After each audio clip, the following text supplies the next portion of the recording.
Bom dia, na paz do Senhor Jesus.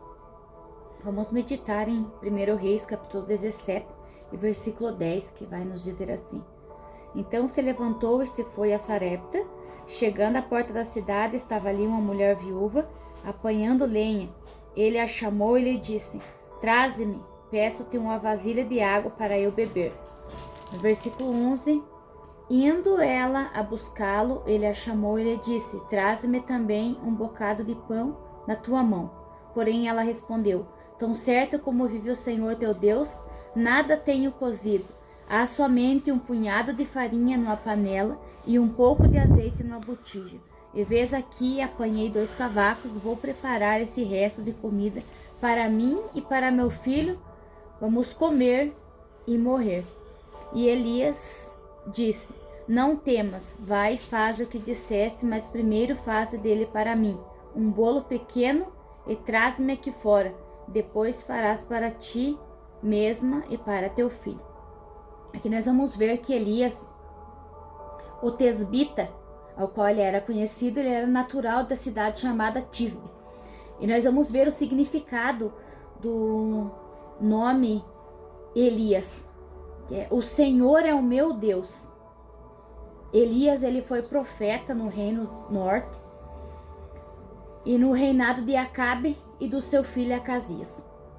E nós vamos ver aqui que Elias, a missão de Elias era levar o povo de Israel ao arrependimento, para eles serem restaurados, para eles receber conserto entre o povo e Deus. E nós vamos ver que essa direção, essa orientação ao qual o Senhor concede a Elias, ele vai obedecer. Então nós vamos ver que a ordem específica ao qual Elias recebeu, ele obedeceu. Ele se disponibilizou em obedecer e servir ali seguir ali aquela instrução, e ele vai chegar ali e aquela mulher, ela vai falar para ele, vai relatar a situação ao qual ela se encontrava. Então ele chega e ele pede ali para ela algo para comer. Primeiro ele pede um copo de água, depois ele pede um pão. E aquela viúva, ela vai dizer que ela estava catando ali aqueles gravetos e ela ia preparar aquela comida, e a certeza que ela tinha era a morte. Então nós vamos ver que ali ele vai ser um instrumento de vida naquele lugar, naquela casa. Então ela foi para buscar água e ele pede o pão, né? E ela responde que ali havia um punhado de farinha e também um pouco de azeite, e que ela tinha buscado a lenha e que eles iam se alimentar e depois iam morrer. Então essa mulher, ela estava sem esperança.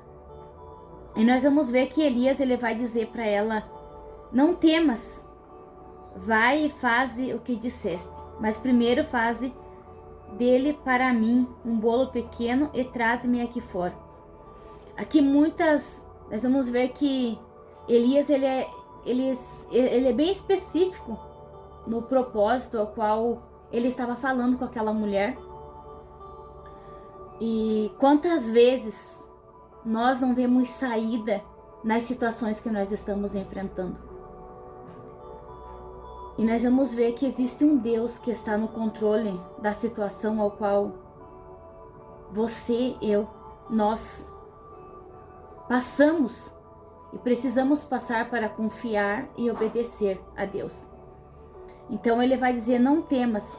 Nós vamos ver que na Bíblia está escrito 366 vezes não temas. Então, olha como é maravilhoso, é um não temas para cada dia do ano. Até no ano bissexto. Olha como é maravilhoso a palavra de Deus.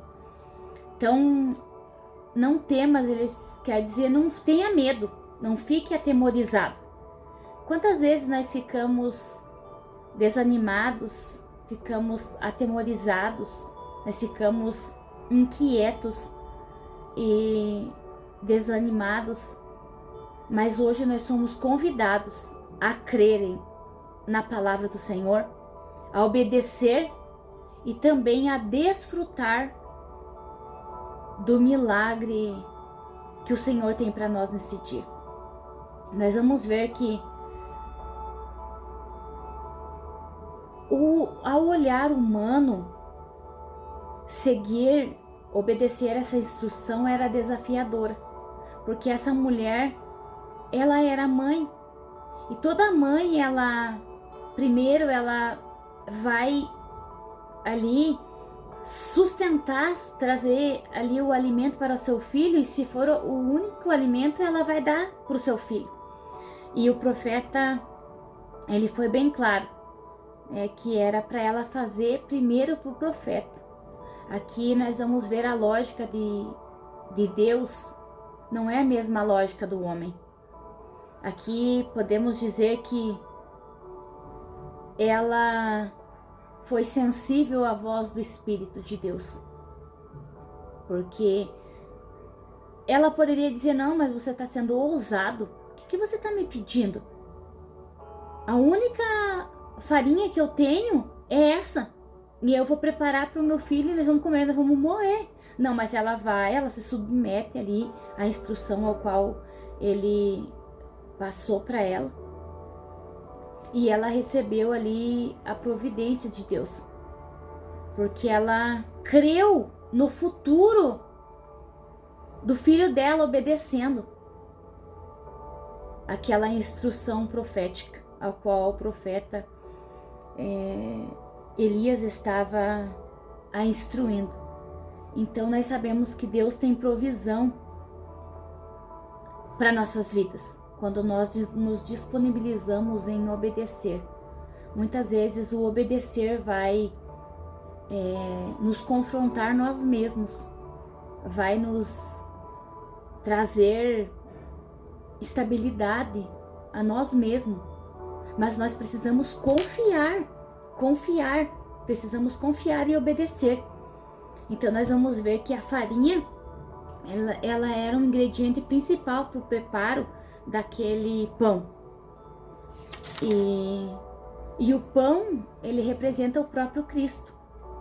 O azeite, ele representa no símbolo a presença do Espírito Santo, a unção.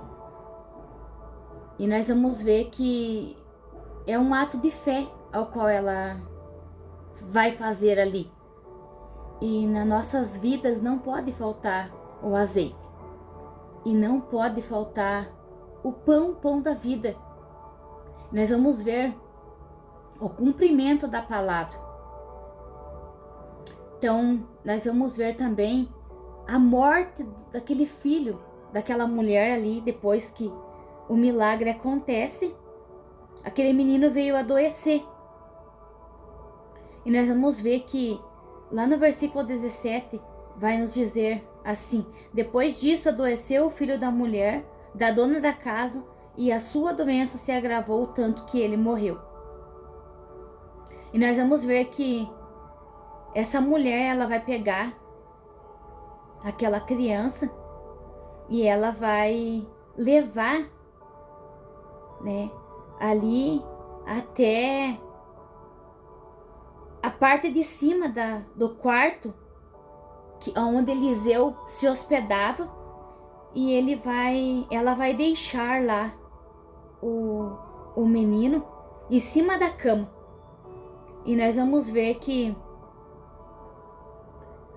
aquela mãe, imagina a tristeza daquela mãe. eu imagino que ela pensou, meu Deus, de que adiantou eu fazer o que ele mandou? Agora meu filho morreu. Não morreu da fome, mas o meu filho morreu. Eu temia perder o meu filho para a fome, mas eu perdi meu filho. Não foi para a fome, mas eu perdi. E nós vamos ver que o profeta, ele vai estender 3 vezes sobre o menino e ele clama ao Senhor. Olha o clamor do profeta Elias. Ele vai dizer: rogo-te que faças a alma deste menino tornar a ele. E o Senhor atendeu a voz de Elias e a alma do menino tornou a entrar nele e reviveu. E Elias tomou o menino e trouxe do quarto à casa e deu à sua mãe e lhe disse: vê, teu filho vive. Então a mulher disse: Elias, nisto conheço agora que tu és homem de Deus e que a palavra do Senhor na tua boca é verdadeira. Aqui nós vamos ver que aqui é uma experiência para aquela mãe, ao qual perdeu aquele filho, e também uma confirmação de Deus que Elias era um homem de Deus. Quantas vezes as pessoas vão acusar, apontar, julgar segundo aos seus achismos, mas somente aquele que tem discernimento sabe quem nós somos em Deus, e nós também sabemos quem nós somos em Deus e quem Deus é em nós. Olha como essa mulher, ela tinha sido frustrada com outros profetas, mas nós vamos ver Deus na vida de Elias aqui. Então nós vamos ver que Elias, ele vai ser um instrumento de milagre na vida dessa mulher por 2 vezes. Aqui nós podemos dizer a porção dobrada. Ele restituiu a vida daquela... Ele foi livramento 2 vezes na vida daquela criança para restaurar para aquela mãe a alegria, né? E nós vamos ver que o nome do Senhor Jesus é glorificado na vida de Elias. Então, houve 2 milagres no âmbito físico e houve 2 milagres também no âmbito espiritual. Qual é o milagre que você deseja que o Senhor realize na tua vida? É espiritual? É físico? É emocional? Ele tem o poder de fazer por você o impossível, se você crê. Vamos orar? Pensamento para o dia. Mesmo sem entender, é melhor obedecer agora. Pai, nós te damos graça pelos teus milagres realizados em nossas vidas, por aqueles que ainda estão a caminho a ser realizados. Obrigado, Senhor, pelos livramentos ao qual o Senhor tem nos concedido, para nós, para os nossos familiares. Nós te damos graça, Senhor, por tudo que o Senhor tem realizado, os milagres que nós já alcançamos. Também aqueles que estão a caminho a ser concretizados. Que toda contrariedade, que toda palavra contrária venha cair por terra em nome de Jesus. Que todo impedimento das trevas possa ser neutralizado. E que não haja impedimento dos nossos milagres nesse dia. Que não haja, em nome de Jesus, contrariedade para o milagre da parte de Deus nesse dia em nossas vidas. Nós te louvamos, Pai. Nós te bendizemos. Nós te glorificamos. Visita os doentes, os enfermos, fracos, os desanimados, aqueles que não têm mais esperança. Que a tua esperança, Espírito Santo, os possa trabalhar no profundo dos vossos corações, em nome de Jesus. Que Deus te abençoe em nome de Jesus. Compartilhe, se inscreva no canal e compartilhe nos grupos para que essa mensagem de vida possa tocar profundamente nos corações. Deus abençoe.